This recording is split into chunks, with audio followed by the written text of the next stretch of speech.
In ancient Buddhist cosmology, the universe operates on a system of terrifyingly precise symmetry.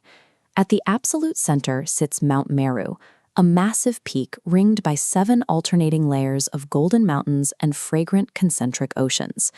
Beyond the 7th golden mountain lies a vast saltwater sea. Drifting in this outer ocean are 4 distinct landmasses, locked to the cardinal points and shaped with absolute mathematical rigidity. In the east, a half-moon. In the west, a perfect circle. A trapezoid to the south. To the north, a flawless square. This layout serves as a rigid biological blueprint. Ancient texts dictate a law of macro-micro correspondence, where the exact shape of the continent dictates the actual facial structure of the humans born there. If you are born in the west, your face is perfectly round. In the north, your jawline is squared off. That northern square, known as Uttarakuru, is the ultimate biological lottery ticket. Humans born here enjoy an existence of absolute physical perfection. They live for exactly 1,000 years. They never die early, they never get sick, and they are entirely immune to physical pain. The socioeconomic conditions there are entirely frictionless. Food and clothing manifest directly from the environment, eliminating the need for labor. Without work, there is no private property. Without property, there is zero societal conflict. It is a state of absolute, unbreakable comfort. Yet, according to the Buddhist texts, being born into this flawless utopia is a tragedy. These scriptures label life in the north as one of the 8 difficulties, a cosmic trap that halts all spiritual momentum. Endless comfort eradicates curiosity. Without the threat of illness, aging, or scarcity, a resident of the north never questions their existence or seeks a higher truth. To find the only space in the universe where ultimate awakening is possible, we have to cross the cosmic ocean to the strange, trapezoid-shaped continent in the south. This southern continent, our world, is called Jambudvipa. It is named after the colossal, mythical jambu tree, whose massive canopy shades the region.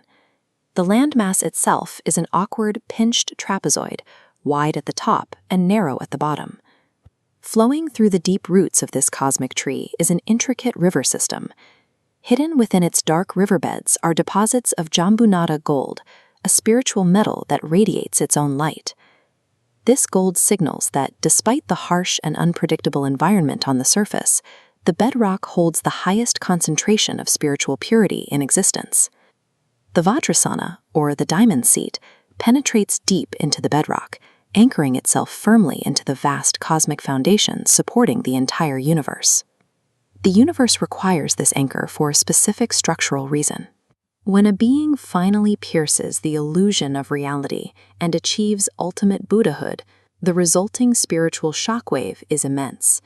The diamond seat in the south is the single point in the entire cosmos dense enough to absorb that impact without shattering. But a cosmic shock absorber requires an operator. The physical architecture of the diamond seat is only useful to a being with a specific psychological profile. The ancient texts specify that humans of the South possess 3 excellences. The first is a volatile willpower. Residents of the South have the unique capacity to generate karma, actively altering their own destiny through sheer force of action. This sets them apart from beings in the northern utopia or the heavenly realms. Life in those perfect states is static. Those beings are merely coasting, passively burning through the spiritual currency of past good deeds until the account runs dry. The second excellence is a capacity for moral shame. Because humans in the South constantly fail, they experience guilt. That guilt creates a psychological recoil, forcing them to self-correct and discipline their minds after a profound mistake. Combining the power to forge destiny with the sting of a guilty conscience creates a highly productive psychological engine.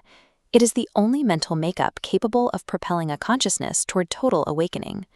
Contrast the eternal, painless stagnation of the northern utopia with the reality of the South. Here, lifespans are brief and unpredictable. Resources are scarce. Disease is rampant, and emotional heartbreak is a statistical certainty. In the mechanics of Buddhist cosmology, this suffering is the core operating feature of the system. This gauge shows the South occupies a narrow cosmic Goldilocks zone. It avoids the absolute agony of hell, but is never comfortable enough to let consciousness sleep. This constant friction provides the exact existential dread required to trigger a search for liberation. This map of Jambudvipa functions as a technical schematic for the human condition. The geometry of our suffering, the scarcity, the failures, and the physical pain provides the raw material required for moral development. In the precise architecture of this universe, our agonizing, deeply flawed world is the only machine capable of building a Buddha.